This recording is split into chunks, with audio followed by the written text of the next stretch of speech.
Ok, hoy sí, buenas tardes, bueno, buenos días a todos, un gusto saludarlos nuevamente. Eh, Hoy vamos a continuar donde nos quedamos el día de ayer, viendo a Karen Horn. Hasta aquí quiero hacerles la pregunta si, bueno, aprovecho para enviarla al chat, les mando ahorita la lista de asistencia, pero igual, ¿verdad? Para sus compañeros la voy a volver a pasar. Quiero preguntarles si les quedó alguna duda con respecto a lo que vimos ayer.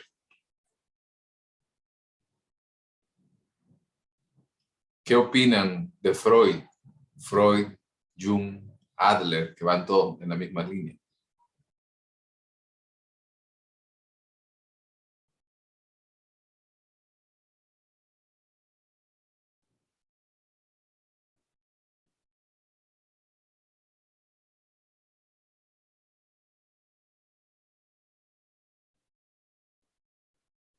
Se Nadie. quedó frisado, se quedó No, frisado. yo no frisado estoy, yo estoy esperando.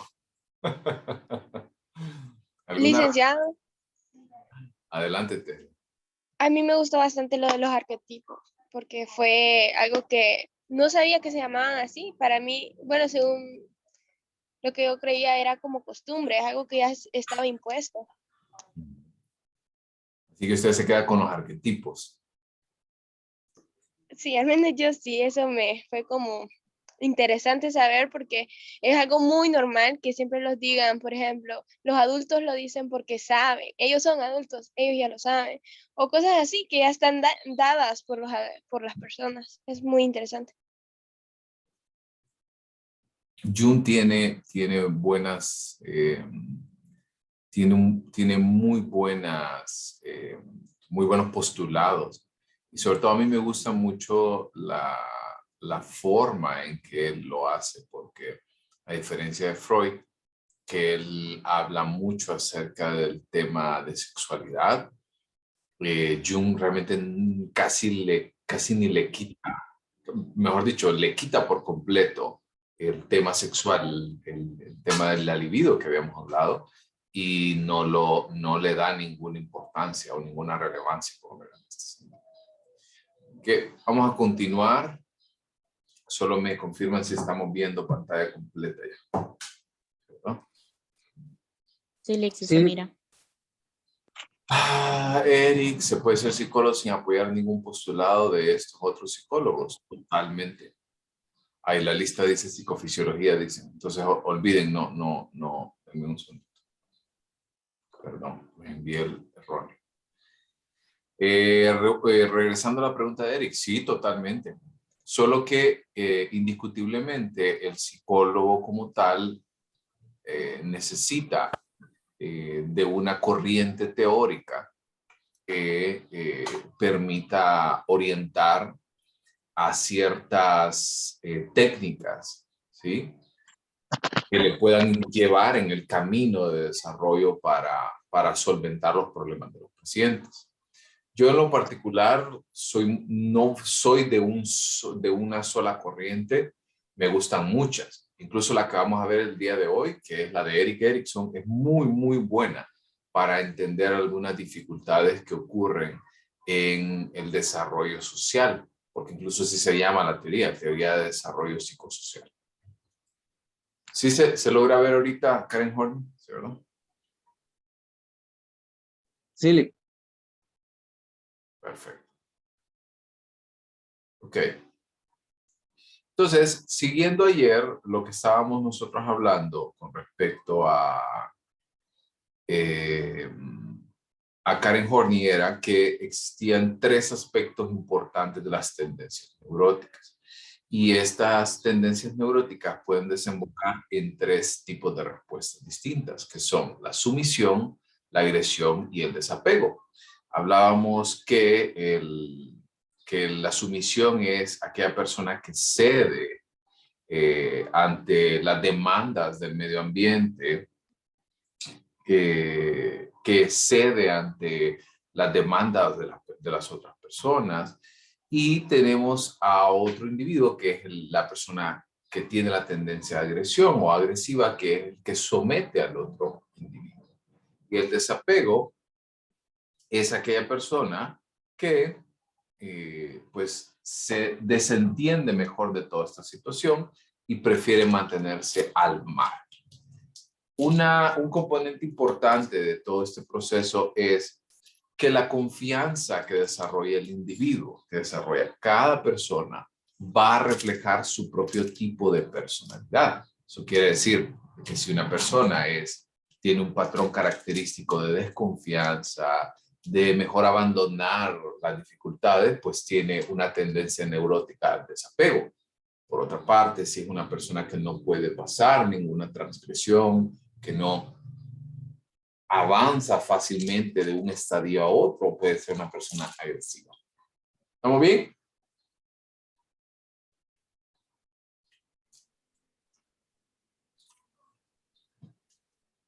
Ok. Adelante.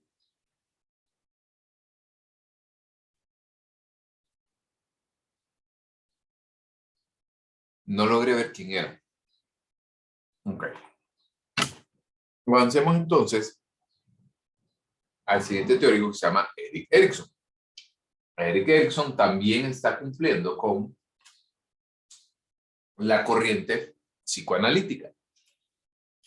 La diferencia de Erikson, sobre todo, es que él fue un individuo que creció bajo una influencia muy importante de sus padres.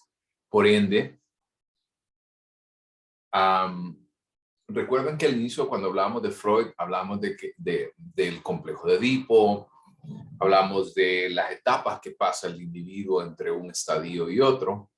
¿Sí? ¿Recuerdan esto? Que hablábamos acerca de cada uno de estos puntos, de que podíamos tener una fijación en cada etapa. La diferencia, el trabajo es muy parecido, el de Erikson con el de Freud. Sin embargo, Erikson cubre desde el nacimiento hasta la muerte. Recordábamos que les comentaba que las etapas psicosexuales de Freud fueron muy controversiales, sobre todo porque solo cubrió hasta la adolescencia. Y Erikson plantea estas etapas de desarrollo como elementos duales, como una dualidad. Y quiero, Junior, y no recuerdo quién más, o no sé si ahorita se conectaron las madres, que sé que tengo yo por acá. Creo que Mayeli creo que tenía un bebé, ¿sí, verdad? O le estoy poniendo yo ya descendencia.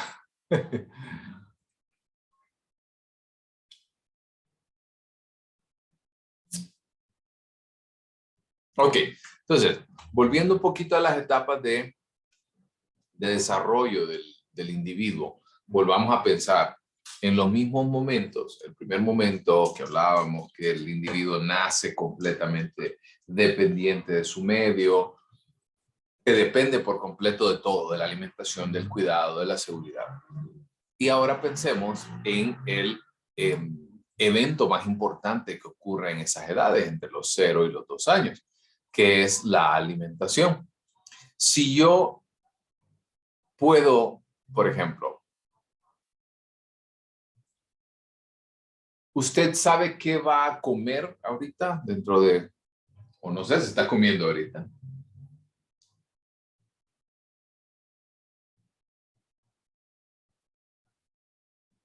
¿Sí?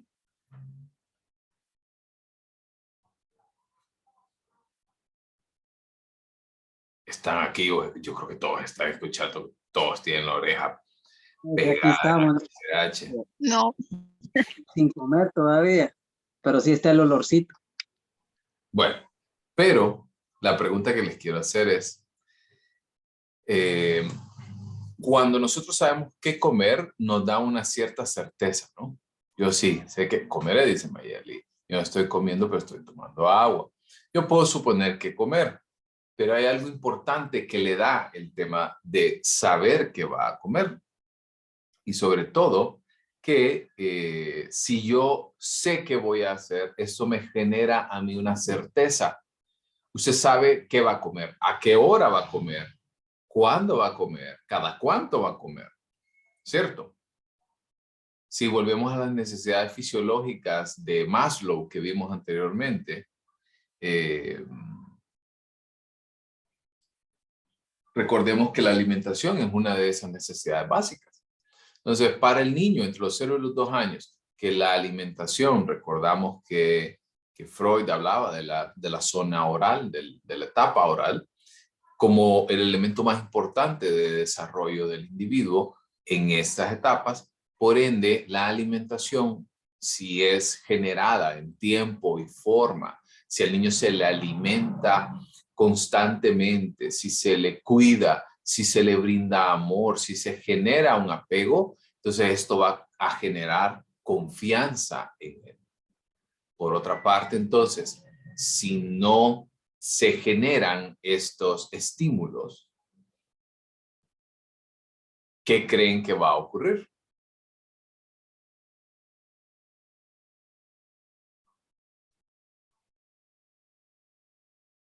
¿Qué creen que va a ocurrir?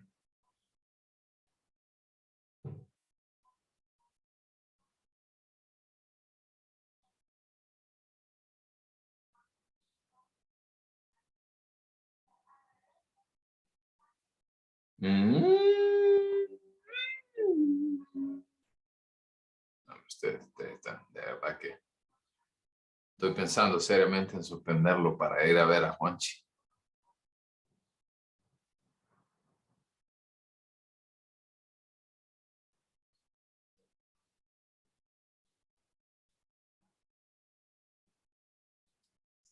A ver qué me pusieron en el chat. ¿Creen entonces que será una persona dependiente, Andrea? Sí, un desapego, un alejamiento del padre, hijo en la relación.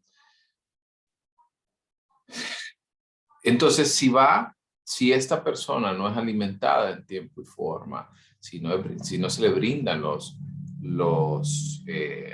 cuidados necesarios, entonces esto va a generar un sentimiento de desconfianza. Y no solamente con los padres, sino con el mundo. ¿Se han percatado que hay personas que casi siempre ustedes los ven, los analizan, comparten con ellos, pero siempre son una persona que está como a la defensiva, que no confía del medio, no confía de las demás personas, como que siempre se trata de mantener al margen, ¿sí? Esto es característico de una personalidad con desconfianza. Desconfianza del medio, desconfianza que todo el mundo me quiere hacer daño, desconfianza de qué va a ocurrir, la incertidumbre que me genera. ¿Se entiende esta etapa?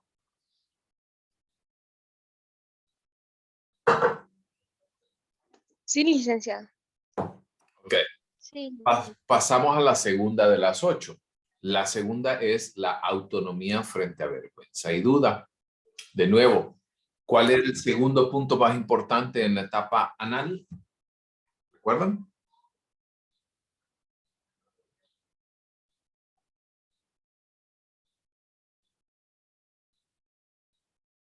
¿Recuerdan? A ver.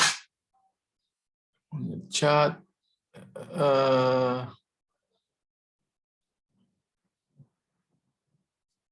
¿Alguien más?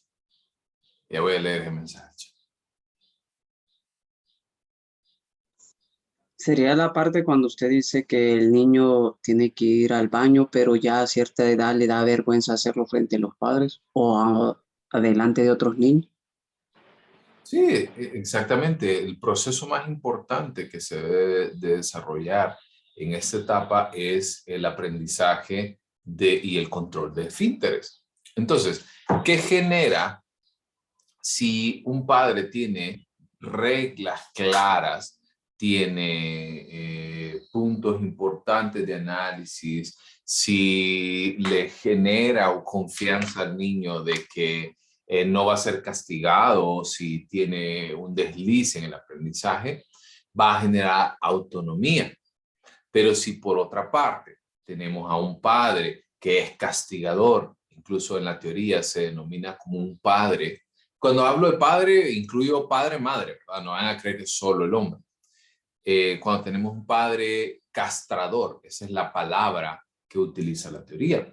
Incluso son individuos que muy de cerca van a generar un sentimiento de vergüenza, vergüenza ante sí mismo, vergüenza sobre este proceso y sobre todo dudas con respecto a sus propias capacidades. Y esto es, en este estadio, es algo que se va acarreando a la tercera etapa, que es la iniciativa frente culpa. Si yo no tengo la confianza en mí mismo, ¿sí? Voy a generar entonces una condición que todo lo que yo haga, voy a sentir culpa ante esto. Por ejemplo, hijos que en esta etapa ya empieza el niño a tener más contacto social, empieza a ver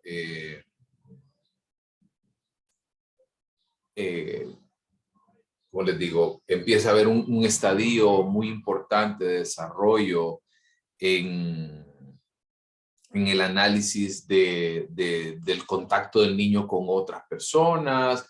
Vamos a observar que ya el niño tiene otras iniciativas. Por ejemplo, el niño ya empieza a dibujar, a pintar. El juego aparece ya en esta etapa. Y entonces, en algunos casos, ustedes que ya tienen hijos, se pueden dar cuenta que a veces los hijos son traviesos. No a veces, todo el tiempo.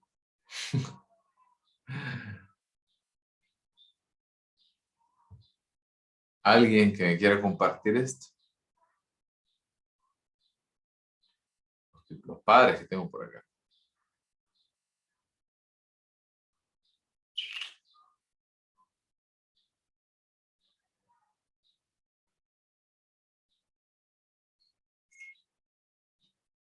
Son niños que cuando están jugando, y empiezan y ¡pum! Quiebra un florero, mueve esto, rompe aquello, quiebra aquello, bla, bla, bla. Entonces, en esta etapa, lo que genera este tipo de situación va a ser culpa. Porque entonces el padre viene y le echa en cara lo que hace. Y le dice, puchica, vos, que no sé qué, qué barbaridad, que no deberían estar haciendo esto, que mira, tanto que cuesta el dinero, tanto que esto, tanto que aquello. ¿Cierto? Entonces, esta situación va a generar ese sentimiento de culpa. Voy a hacer una mini pausa para que ustedes, para responder las preguntas al chat. Dice, ¿qué pasa, Ana? ¿Qué pasa cuando los padres brindan todos los servicios básicos para sus hijos, pero son ausentes emocionalmente? Entonces, no están brindando todos los servicios básicos. Porque para mí, servicios o todo lo básico para un niño es amor, es atención, es tiempo, cariño, es disciplina. ¿Ok?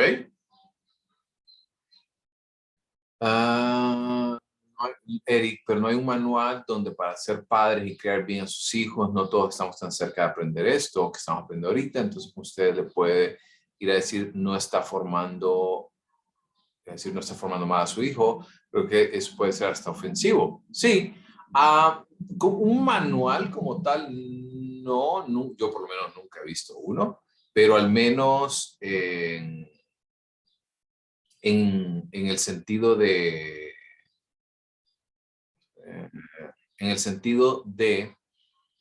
cuando ustedes observan a las personas que pueden ver que van como en un proceso de aprendizaje por ensayo y error, ¿sí? Se equivocan, rectifican, vuelven a equivocarse, vuelven a rectificar. Nuestros padres, por ejemplo, yo soy el hijo menor de mi familia. Pero recuerdo que me decía mi mamá, cuando mi hermano, el primogénito, nació, mi mamá y mi papá salían corriendo al hospital cada vez que tenía una tosecita. O salían corriendo al pediatra porque le salió una manchita. o salían corriendo y así. Y luego ya con mi hermana, la de en medio, así más o menos ya sabían cómo manejarlo, ya no era como tan importante o no consideraban tan importante eh, esta situación de ir al pediatra cada rato. Pero ya con mi caso, ya casi yo que me curaba las heridas solito. Entonces, así pasa realmente. No creo que haya un manual. Los padres de familia van en ese proceso. Ensayo, error, ensayo, error. Okay. Me regalan un segundito, por favor. Solo necesito hacer algo. Permítanme.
Ah, ya estoy de vuelta. Dice Mayeli, pero ya los últimos, nada, atención médica tenemos. No, ya el último, ya el que nace de último, más bien que se vuelve como un Rambo, más o menos. Dice Luz, ¿los hijos que nacen por último tienden a ser más independientes o no? Hay propuestas, hay contrapartes, por ejemplo. Incluso si a ustedes les interesa, Alfred Adler es un teórico, el teórico que vimos anteriormente, que habla acerca de un componente bien interesante que se llama la constelación familiar. Y la constelación familiar le da un punto importante de desarrollo a cada uno de los puntos en los que nace, como los que hablé ahorita, primogénito, el de en medio, el menor y el hijo único. Y lo interesante de esto es que cada uno de ellos tiene sus propias características que van a depender de los estilos de crianza de los padres. En el caso de si tenemos un estilo de crianza apropiado de parte de los padres, entonces vamos a generar independencia. Si no tenemos un estilo de crianza apropiado, vamos a detectar más bien necesidades o mejor dicho, vamos a generar necesidades de otro orden ante estos individuos. Entonces es muy importante el estilo de crianza, más que hablar de que si la persona hizo o no hizo, o si porque es menor es más independiente, o si porque es mayor es más independiente. Más que eso, depende el sentido del estilo de crianza que tiene el padre. No tanto la personalidad de cada individuo, sino cómo el padre está formando, está criando ese individuo. O sea, supervivencia pura, nacer al último. Yo creo que sí. En mi caso, dice Andrea, yo soy la del medio y soy un poco más independiente que mis dos hermanos. Puede ocurrir eso también, como dice Andrea, que de repente los hermanos menores los fueron orillando a volverse más dependientes, al mayor igual, y el de en medio tuvo que resolver por su cuenta. Tesla, adelante.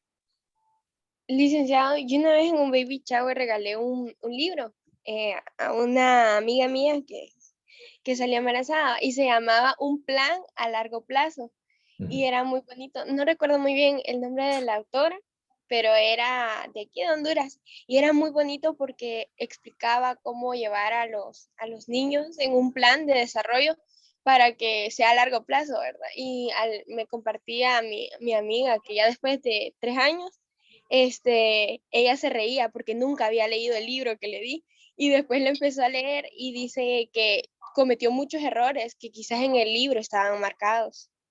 Ujú. Incluso hay unos libros que lastimosamente no lo tengo a mano como para poder enseñárselo.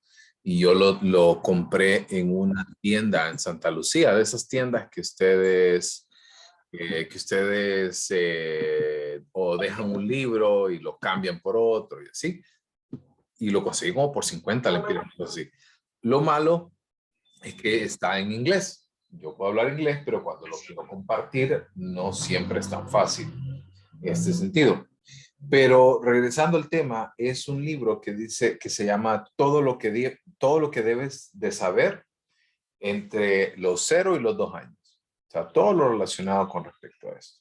Es muy interesante, así que yo creo que no creo que haya un manual como tal, como decía Eric, pero indiscutiblemente vamos a encontrarnos que la persona va a ir cometiendo algunos errores, va a ir cometiendo algunas dificultades. Así que, muy bien. ¿Sí? ¿Dudas hasta acá? Leo el chat. Mayeli, yo soy la última y siento a mis hermanos la riegan cada rato. Yo creo que sí. Lucía, yo soy la menor y soy la más independiente y responsable. De nuevo, depende mucho también de la personalidad del niño. A Eric, hay pautas para cómo hacerlo. Eso sí creo que sí hay. Sí, eso sí hay pautas. Incluso hay un curso que les cuento que yo lo estoy sacando. ¿Ustedes han escuchado alguna vez acerca de una plataforma de aprendizaje que se llama Udemy?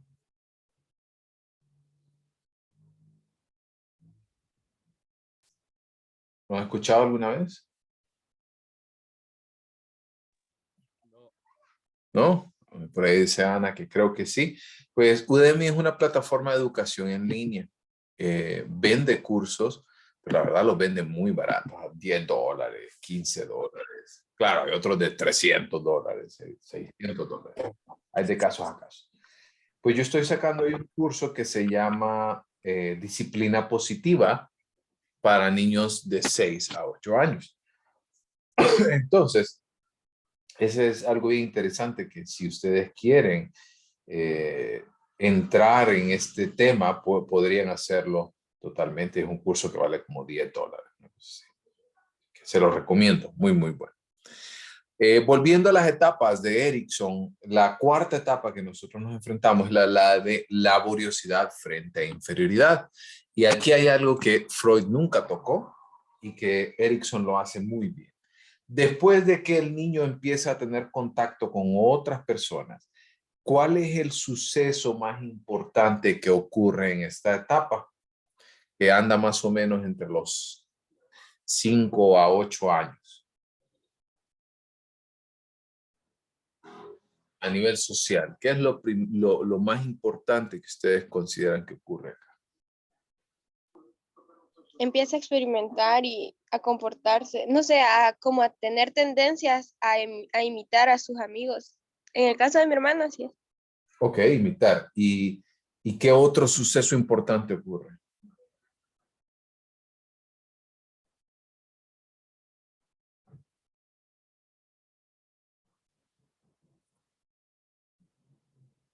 Inicia la educación formal, inicia la escuela,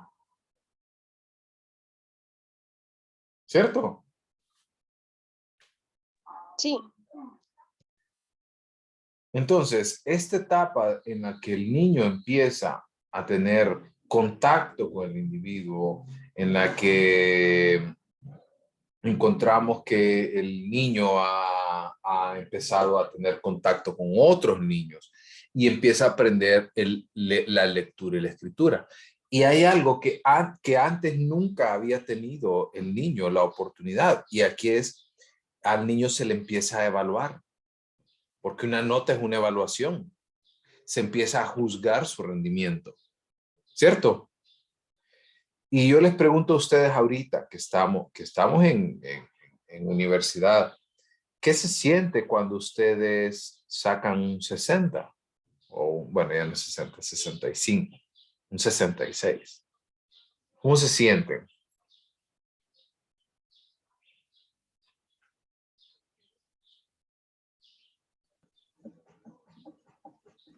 Se siente mal, Lick. Mal. Sí, se siente mal. ¿Qué más? Que usted viene y hace todo el esfuerzo del mundo y hace todo lo posible por sacar una buena nota y simplemente no se logra. ¿Cómo se siente? Desilusionado. Frustrado. Frustrado, Impotente. impotente, Enojado. enojado. Y hay algo muy interesante que empezamos a cuestionarnos, sobre todo sobre nuestro propio rendimiento. Pues chica, ¿será que soy tonto? ¿Será que esto? ¿Será que aquello? ¿Será que el league no me quiere? ¿Será que aquí? ¿Será que allá? Entonces empezamos a cuestionar mucho de nuestro propio funcionamiento. Pero usted resulta que en una etapa universitaria tiene un montón de roles adicionales. Usted es padre, usted es madre, usted trabaja, usted tiene familia, tiene pareja, tiene otros roles. Pero en el caso del niño, el único rol que tiene es de alumno, estudiante. Eso quiere decir de que si él siente que es un fracaso en la escuela, él en general va a sentir que es un fracaso. ¿Sí me entiende? Sí, Lick. Perfecto. Incluso por acá también, como el niño ya empieza a trabajar por su cuenta, ya se vuelve un poco más independiente, genera esta necesidad de laboriosidad. La siguiente etapa ocurre ya en la etapa adolescente. Y en los adolescentes lo que nos vamos a encontrar frecuentemente es la búsqueda de su propia identidad. Entonces, cuando empezamos a buscar nuestra identidad, tiene que ver con quién soy, a qué lugar pertenezco, qué voy a hacer. Incluso empieza en la adolescencia la búsqueda por una relación de pareja, ¿cierto? Se encuentra también la identidad sexual en esta etapa. Entonces, por eso es que se conoce como identidad versus confusión de roles, donde no sabemos realmente a dónde pertenecemos o si pertenecemos a algún lugar. ¿Sí? Todas estas preguntas que nos hacemos nosotros en algún momento como adolescentes, eso es lo importante en esta etapa. ¿Estamos bien? ¿Se entiende hasta aquí?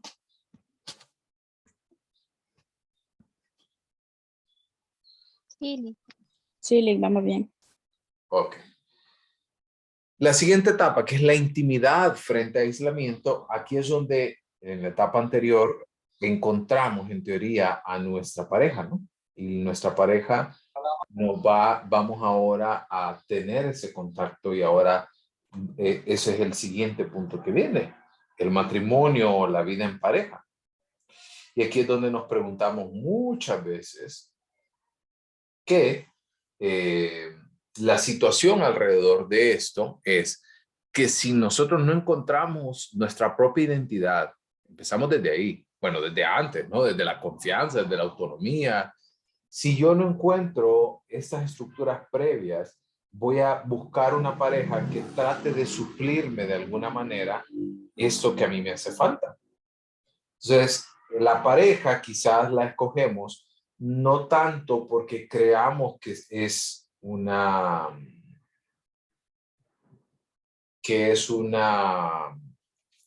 buena decisión. Quizás lo hacemos en algunos casos por costumbre.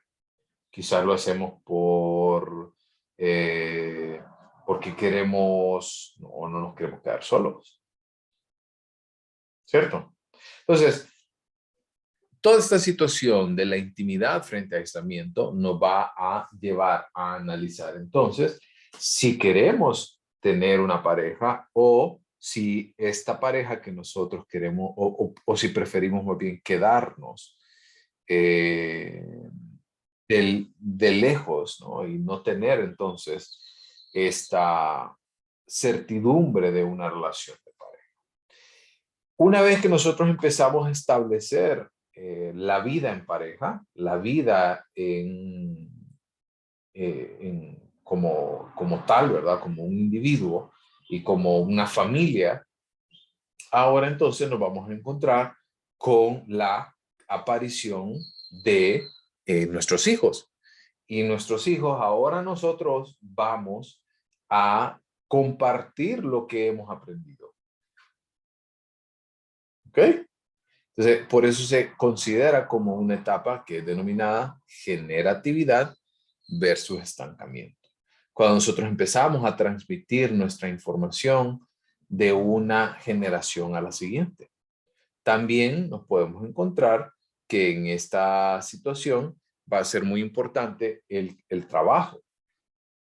¿Sí? Cuando nosotros empezamos a observar que la persona empieza a hacer otras acciones, otras actividades distintas a las que debería de hacer. Así que esto, el trabajo en conjunto con otros momentos, otros lugares que va a hacer, otras acciones que va a desarrollar. Toda esta situación es bien interesante porque si la persona no logra establecer entonces este contacto y esta situación, se genera ese proceso de estancamiento. Ustedes se han fijado en personas, en adultos, que quizás no eran como tan o no tenían tanto esmero, quizás eran personas que ustedes observaban y, ¿cómo les puedo decir? Y que está muy relacionado con la manera de interactuar con su mundo, que no quiero decir esta palabra como tal, pero que sí se ven como amargados, como frustrados. ¿Lo han visto? Como que totalmente empiezan a tener problemas con su familia, con las personas, que son literalmente como esas personas amargadas en casa, en familia. Entonces, si yo no genero esta sensación para el individuo de que lo que yo hago importa, todo lo que yo estoy tratando de establecer, el contacto con otras personas, el enseñar lo que yo he aprendido a través del tiempo y demostrárselo a otro individuo, también entonces se vuelve una necesidad para nosotros transmitir esta información. Y llegamos entonces al último punto, que es integridad frente a la desesperación, que es cuando ya llega el individuo a una etapa de formación muy avanzada ya en su edad, y al tener entonces esta situación de que mira hacia atrás, mira lo que hizo, ve su vida, ve las oportunidades que perdió o las cosas que hizo o las cosas que no hizo. Y lo interesante de esto es que si ustedes observan a esta persona que tiene esa sensación de frustración, obviamente es porque mira en retrospectiva hacia atrás en su vida y dice, Dios mío, ¿en qué se me fue la vida? Y ahí es donde se genera esta sensación de desesperación. ¿Qué opinan sobre este teórico? Erickson. ¿Qué les gusta?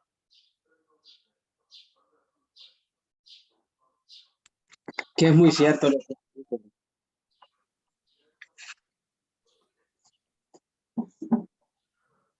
Hola, Sí, lo escucho.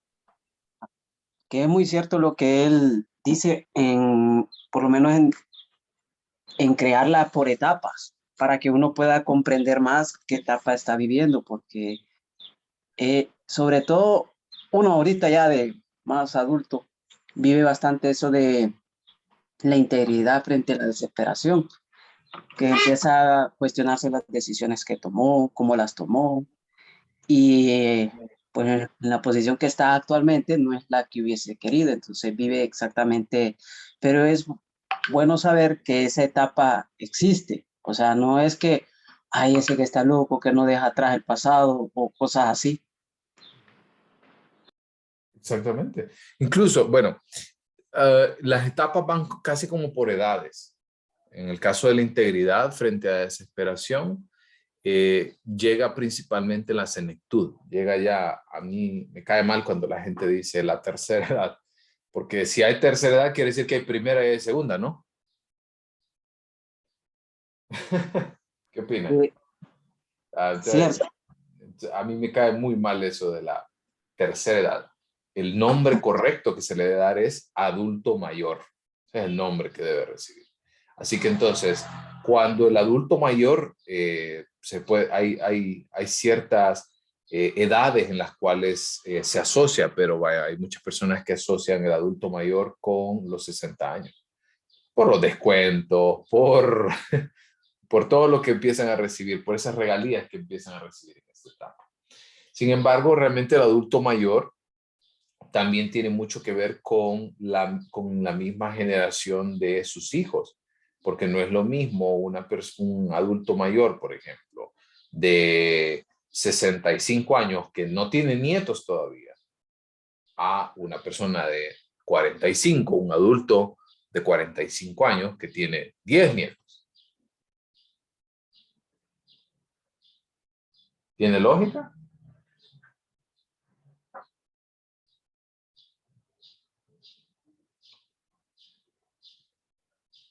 ¿Estamos bien? Leo el chat. Me gusta Sí, Lick. Súper. Me gusta, dice Eric, me gustan las comparativas que hizo para explicar cada etapa de sus postulados. Y Lucía, me gustan las etapas propuestas por él. Así uno las puede ir identificando y saber por cuál está pasando, por cuál está pasando alguien importante. Muy bien. Entonces, con eso cierro al autor Erik Erikson y avanzo a uno de los últimos teóricos que vamos a ver, que es Carl Rogers. ¿Recuerdan que yo les había hablado de Maslow? ¿Qué recuerdan sobre Maslow? la pirámide, La pirámide, muy bien. Y la última pirámide, ¿recuerdan? El último estadio de la pirámide, ¿recuerdan qué era? autorrealiza, no, Sí, la autorrealización. no. Exactamente. Entonces, cuando nosotros observamos que tiene esta tendencia, Maslow generaba la estructura de autorrealización y su teoría es el único teórico distinto que vamos a ver que no es psicoanalista, que no es como del psicoanálisis, es Rogers. Pero ya vimos a Maslow también, que él es un teórico de corte humanista. Es así se conoce como la tercera fuerza de la psicología. Entonces, estos humanistas como Maslow, como Rogers, como Fritz Perls también, que es otro autor importante, todos consideran la postura de Rousseau que todos son inherentemente buenos y sobre todo que tienen capacidades innatas que vamos a ir aprendiendo a través del tiempo. Recuerdan que habíamos hablado de Maslow, que la persona va aprendiendo y va sobreponiéndose de una etapa a la siguiente y a la siguiente y a la siguiente. Y todo eso lo realiza de manera casi que innata, casi que sin aprendizaje de parte de otros individuos. Rogers entonces plantea una postura muy parecida en este sentido, porque le da una importancia muy relevante al paso del tiempo y aparte del paso del tiempo de que todos los individuos quieren innatamente ser buenos y no solamente quieren ser buenos, sino que pueden ser buenos. Y eso es algo que diferencia por mucho a la teoría psicoanalítica, que nos habla sobre todo que es un individuo inherentemente malo y que la sociedad va formándolo de alguna manera. ¿Ves? Si dice por ahí a veces no llegan a los 45 y ya son abuelos, sí. Mi mamá tiene 64 años, mi papá tiene 64 años y todavía no es abuelo. Estamos peleándonos a ver quién es el que lo lleva primero. Entonces, esta tendencia que tiene el individuo es conocida como la tendencia a la realización. Y esta tendencia a la realización se entiende como ese impulso biológico innato que vamos a convertirnos en lo que nosotros podemos ser y en lo que queremos ser. Y la tendencia a la autorrealización, como lo vimos con Maslow, hace referencia a satisfacer nuestro sentido consciente de quiénes somos. ¿Vamos bien hasta acá? Sí, Lick. Sí, Lick. Ok, muy bien. Vamos a ver por acá. Esta me la voy a saltar porque esa no es tan relevante. Otro autor importante, y esta es una tercera rama que nosotros podemos observar, que es las teorías conductistas y las teorías de índole cognitivo-social.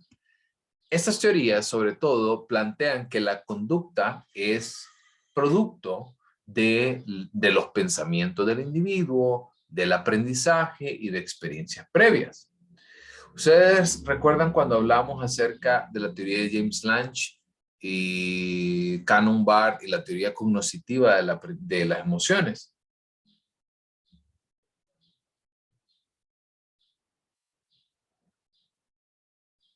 O ya se les olvidó, solo lo evaluamos y no quedó en la memoria a largo plazo.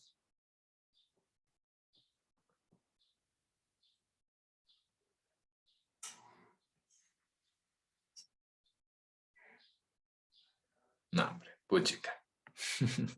Bueno, volviendo a esta etapa, recordábamos que esta teoría hablaban acerca de que las emociones como tal están supeditadas a esos tres componentes importantes, que era el proceso de James Lange, que era emoción, medio ambiente, luego cognición y emoción, luego hablábamos de James Lange como tal, que ocurría al mismo tiempo, de Canon Barth, y finalmente la teoría cognitiva, que establecía un proceso de pensamiento previo a la expresión emocional, y esto tiene mucho que ver con la teoría del aprendizaje cognitivo social, que estas teorías, como los que vimos en el caso de Pavlov, de Skinner, que el aprendizaje ocurre por medio de la observación y por medio de la interacción del individuo con su medio. En el caso de uno de los autores más importantes de las teorías cognitivo-social es Albert Bandura. Y yo se los recomiendo mucho que puedan investigar un poco de Albert Bandura, porque él hace una postura muy interesante acerca del aprendizaje vicario, acerca de lo que nosotros hablábamos. Recuerdan cuando hablábamos del aprendizaje vicario, que tiene que ver con, por ejemplo, con aprender a partir de lo que yo puedo observar. ¿Recuerdan? Habíamos hablado de la agresión, habíamos hablado de otras conductas que aprenden mucho los niños, sobre todo a través de lo que ven.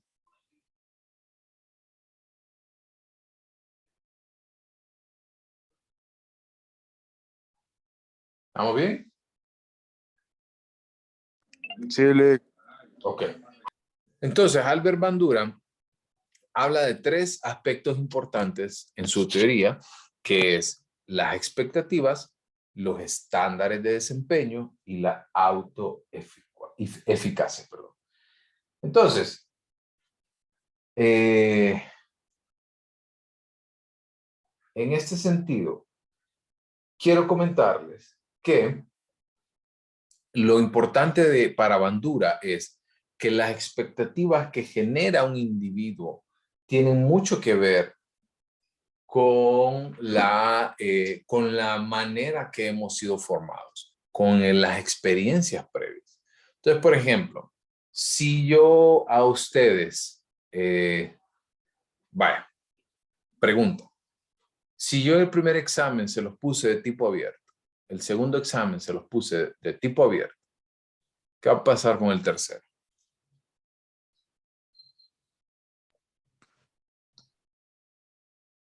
Va a ser de tipo abierto también. Que va a ser de tipo abierto, porque eso quiere decir que con base a su experiencia ustedes son capaces de establecer expectativas de comportamiento. Como por ejemplo, si usted cumple años, lo que espera es que su pareja le regale algo, ¿cierto? Nadie se lo enseñó, nadie le dijo, simplemente es algo que no generamos esa propia expectativa. ¿Se entiende? Sí, Lick. En el caso también, por ejemplo, de algunos individuos que generan expectativas en cuanto a su trabajo, por ejemplo, o en cuanto a la universidad. Creemos que la universidad debería ser de X o Y manera, o que la relación de pareja debería de ser de X o Y manera. Y cuando estamos realmente ya en la experiencia como tal, nos damos cuenta que no, nada que ver. ¿Cierto? O por ejemplo, establecemos para poder unir estos dos ítems. Voy a hablar de los estándares de desempeño. Si yo les hago una pregunta, yo espero que ustedes respondan. Es lo lógico, ¿no? Si yo le pido algo, espero que usted lo logre o que espero que usted lo cumpla. Y ese es un estándar de desempeño. Eso es algo que no es una expectativa como tal, sino que es algo que si yo solicito algo, espero ese algo.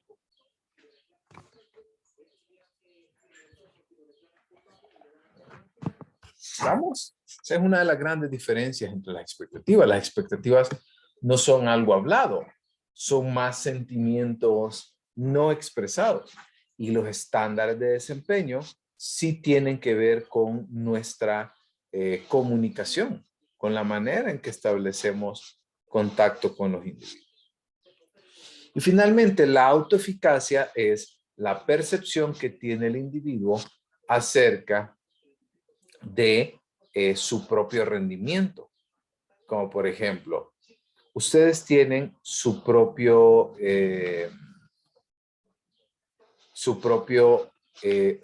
opinión sobre quiénes son, sobre qué son capaces de hacer. Creyeron en algún momento, vaya, muchos creyeron en algún momento, porque ahorita tengo 28, pero al final en la lista de asistencia yo tenía 55 personas.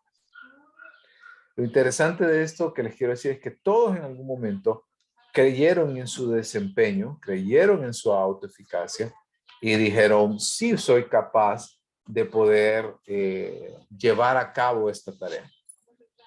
Lo que pasó en algunos casos fue que de repente pasó algo que le movió el piso, que le movió del lugar de donde estaba y definitivamente dijo usted, no lo puedo hacer. Que quizás son esas personas que ya no nos están acompañando entonces en la clase. ¿Estamos bien? ¿Se entiende, Abandura? Sí, se entiende, Lick. Ok. Y ahora sí vamos con la última teoría que está a cargo de Julian Rotter, que en el caso de este autor, este psicólogo Julian Rotter, también es de corte de aprendizaje social. Él apoya muchos de los componentes que estamos viendo actualmente, como las expectativas, como los estándares de desempeño, pero también habla acerca de lo que les había comentado el día de ayer, que era el locus de control, tanto interno como externo. Eso quiere decir que recordamos un poquito acerca de la introversión y extroversión, que Carl Jung hizo esa clasificación, y en este caso nosotros nos encontramos con individuos que van a ser capaces de poder emitir un juicio acerca de sí mismos. Y esto hace, en el caso de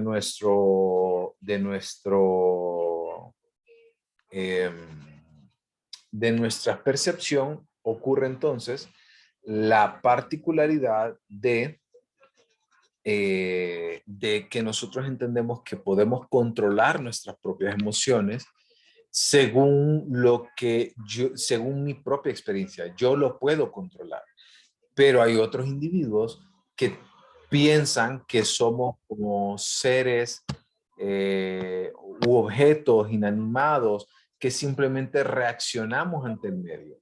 Y por eso muchas personas creen que el destino depende del azar, depende de la suerte, depende de que si le caigo bien a una persona o que si le caigo bien a la otra, o que si tengo oportunidades, o que si nací en Honduras, o que si, etcétera. Y a esos nos referimos con locus de control interno. No quiere decir de que hay un grado de, ¿cómo les puedo decir? De inocencia en este sentido. Lo que sí es importante que podamos entender es que la persona va a emitir sus propios juicios según su propia experiencia. Dudas, y con eso terminamos la última teoría para pasar entonces al siguiente punto, que es el componente de la evaluación de la personalidad. Dudas, preguntas, consultas.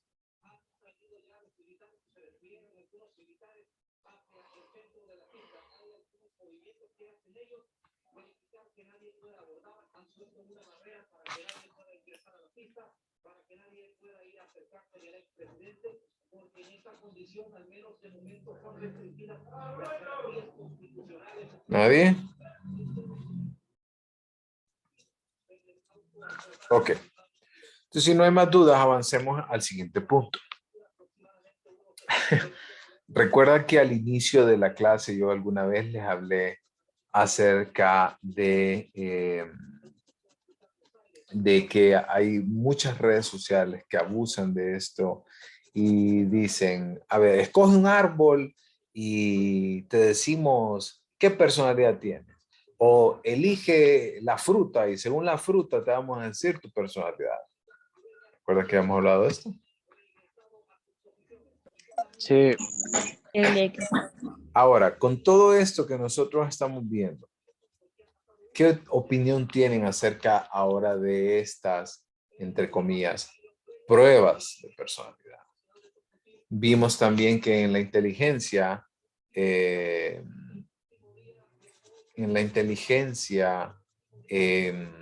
hablábamos de dos aspectos importantes. Recuerdan que conforman una buena prueba. ¿Cuáles eran? ¿Recuerdan?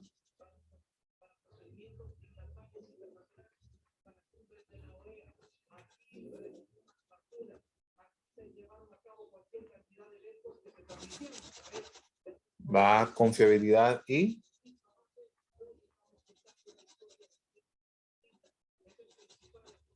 validez. ¿Recuerdan?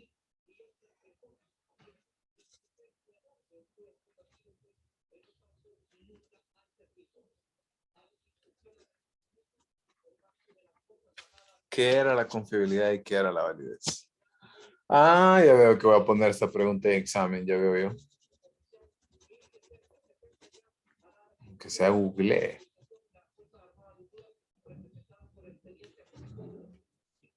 ¿Qué es la confiabilidad y validez en una prueba?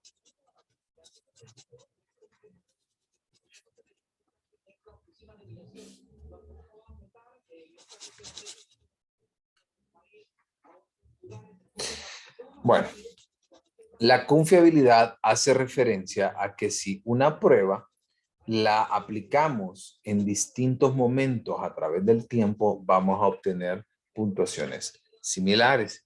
Y la validez hace referencia a que si realmente lo que nosotros estamos midiendo es de hecho lo que estamos midiendo. Como por ejemplo, usted sabe que usted no podría utilizar una báscula para medir la temperatura o no podría medir con un termómetro el peso.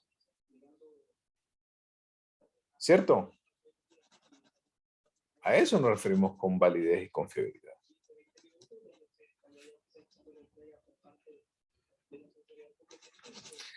Así que ahora, con todo esto, ¿ustedes creen que esas pruebas de redes sociales cumplen con los estándares de validez y confiabilidad? No, no las Totalmente no, ¿verdad?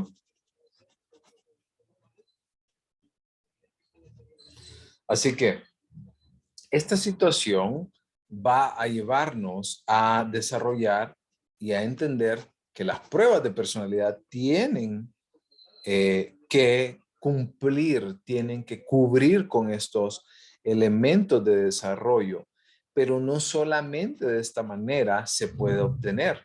Incluso las 4 que ustedes están observando acá, que es la entrevista, la observación directa de la conducta, las pruebas objetivas, las pruebas proyectivas, para poder determinar la personalidad de alguien deberíamos de basarnos en las 4. Y como psicólogos nos basamos en las 4 realmente para poder hacer esta inquisición de la personalidad de un individuo. Yo no puedo decir porque escogió la sandía en vez de un mango que su personalidad es fresca o que su personalidad es endeble o es suave. No lo puedo hacer. Tengo que llegar a conclusiones como por ejemplo de cómo interactúa usted con su pareja, cómo interactúa usted con sus hijos, con su familia, en su lugar de trabajo, cómo interactúa, por ejemplo, con las demás personas, con sus compañeros. Esa es observación directa. Yo también tengo que hablar acerca de esto para las personas. ¿Sí?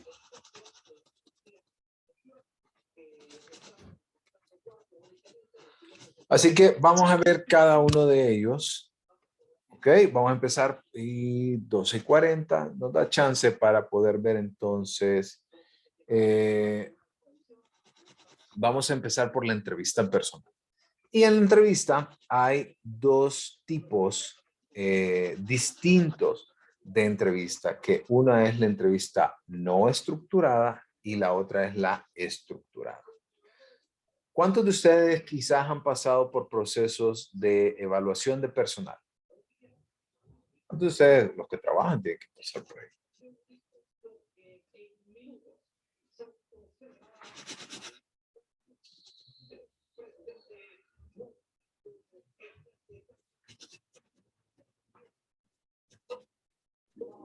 Yo lo quién? pasé. Yo Ok. lo pasé, licenciado, pero fue para la práctica del colegio. Nos hicieron un test. Ok. ¿Y alguien le entrevistó? Sí, sí, solo ¿Cómo iban a fue la elegir entrevista? 3.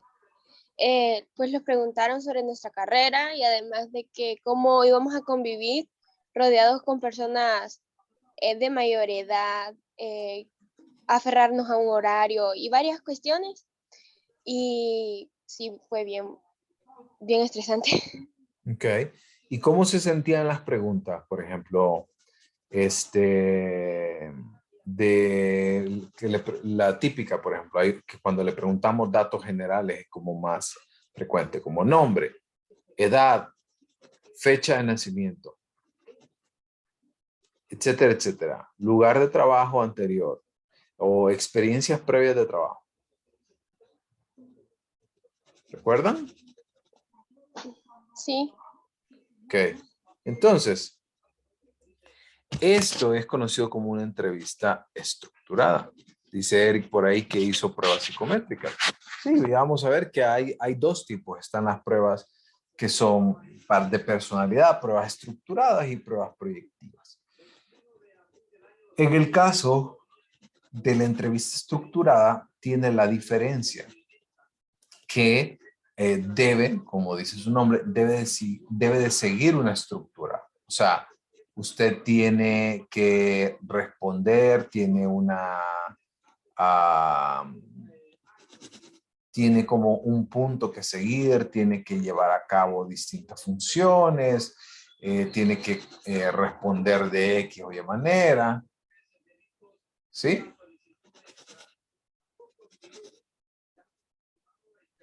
Sí, son bien monótonos. Sí. Entonces, este tipo de entrevistas son entrevistas que como bien lo dicen, son monótonas. ¿Ok?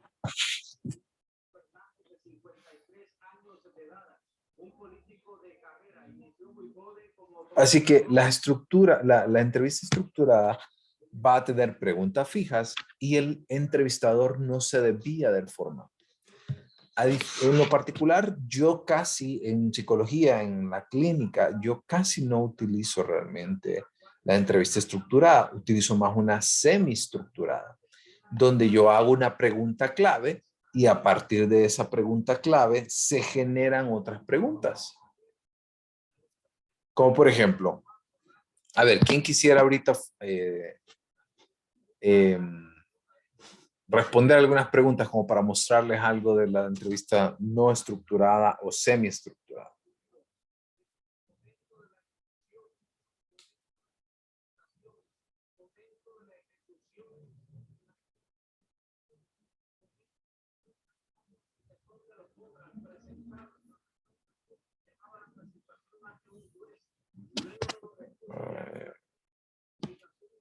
A ver, Lucía, ¿está por ahí? Sí, Lick. Ok, a ver, Lucía. Imagínense que usted y yo estamos en un consultorio y yo soy el entrevistador. Entonces yo empiezo por preguntarle, ¿verdad? Obviamente, su nombre, sus datos generales. Y yo vengo y le digo, ok, Lucía, cuénteme sobre su familia.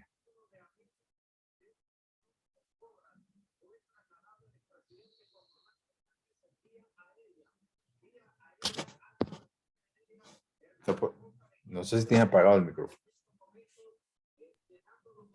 Pero puedo decir, o sea, cualquier cosa. O Cualquier tiene que cosa, ser- inventada. No tiene que ser suya.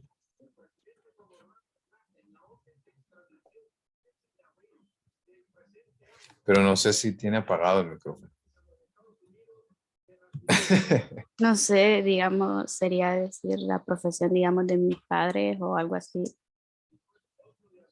La profesión de mis padres. Ok. Eric. Eric por ahí dijo también que quería participar. ¿Qué me contaría usted acerca de su familia? ¿Me escucha? ¿Me escucha? Lo veo con el micrófono abierto, pero no se emite ningún sonido. Sí se escucha, pero muy bajito. All ¿Y right. ahora? Ahora mejor. Pues de mi familia podría decirle que son padres muy buenos, son buena gente. Los considero mis amigos, aunque muchas personas dicen que no deben de ser amigos los padres, pero son mis amigos. Tengo mucha confianza con ellos, converso, bromeo, juego. Y eso podría decir de mis padres. De mi familia tengo 2 hermanas, también son muy buenas. Y en algún momento de mi vida se preocuparon por mí, por cuidarme. Muy bien. Y ven, por ejemplo, que para la misma pregunta tenemos 2 respuestas distintas. A diferencia que, por ejemplo, en la estructurada, yo vengo y le digo, ok, Eric, o mejor dicho, Lucía, cuénteme, ¿a qué se dedican sus papás? O sea, ahí ya me hubiera hablado de las profesiones de ellos. O a Eric, si yo le hubiera preguntado en una estructurada, ¿cómo es la relación con sus papás? ¿Cuántas hermanas tiene? ¿Ven la diferencia? Yo hago una pregunta clave y a partir de esa pregunta clave, yo genero más preguntas. Como por ejemplo, vengo y le digo, ok, viene Lucía y me dice, mis padres se dedican son maestros, mi papá es maestro, mi mamá es enfermera, doctora, es X. Qué bueno, ¿y dónde trabaja? ¿Y hace cuánto tiempo trabaja ahí? Mire, trabaja hace tanto tiempo.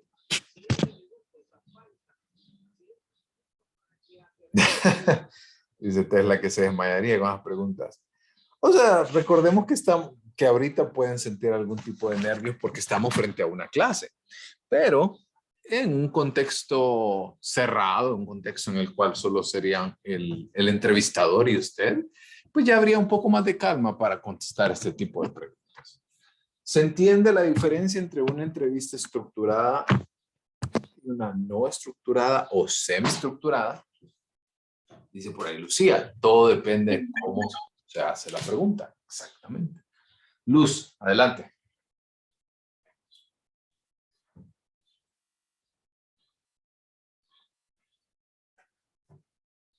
Luz. No, nada, Ari. Ok, muy bien.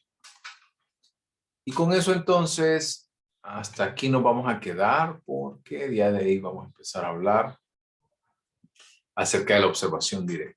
Pero eso lo vamos a continuar mañana. ¿Ok?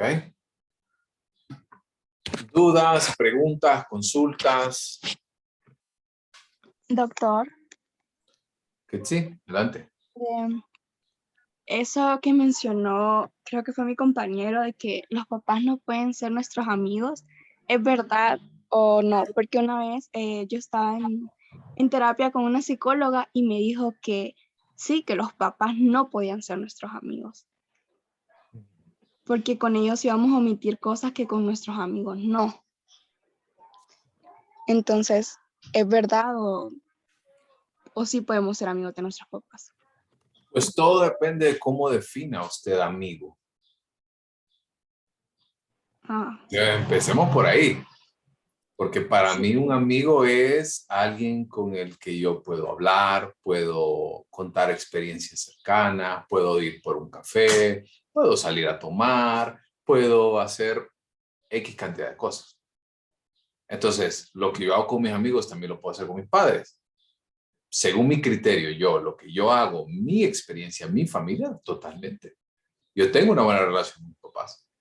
Pero si usted considera que el amigo es aquella persona que le guarda secretos de Estado, obviamente Ujú. ya y se queja usted de su papá o de su mamá, entonces ya no podría ser amigo con su papá o su mamá. Todo depende de cómo usted realmente defina amigo. Gracias, ya entendí. Súper. Vamos, Sí, ¿entiendes? gracias. Yo considero que sí, o sea, usted puede tener, no puede, debe de tener una buena relación con su familia. Debería de Sí, tener una buena relación con su familia, pero todo depende del grado entonces en el que se establece ese contacto. ¿Vamos? sí, ya entendí. Gracias. Súper. Gracias, Critzy. Buena pregunta. Dice por ahí, Lucía, creo que depende de la confianza, porque yo a mi mamá le cuento todo y me escapo con ella a tomar café o comer, por ejemplo. Y puede ser que me estamos metiendo en la bolsa a los dos padres, pero quizás usted tiene más confianza con su mamá que con su papá. Pero para mí, yo me llevo más con mi mamá, porque mi mamá es psicóloga también. Entonces, tengo más temas de hablar con ella que con mi papá, que no quiere decir que me llevo mal con él, pero simplemente tengo una relación más cercana con mi mamá.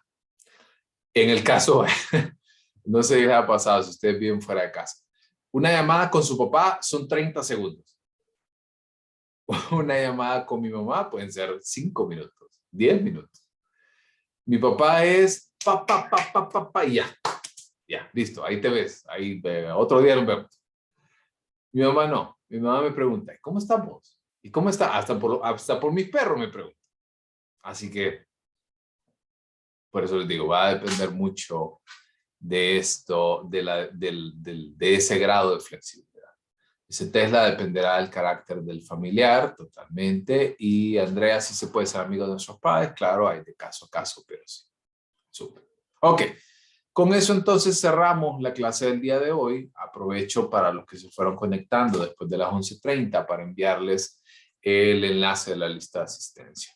Recuerden que mañana nos vemos igual a la misma hora, 11:30, y mañana estamos finalizando ya nuestra unidad. Ya nos queda muy poco realmente de diapositivas, nos quedan como unas 3 o 4 y una presentación adicional que voy a hacer, pero esa presentación adicional es más corta.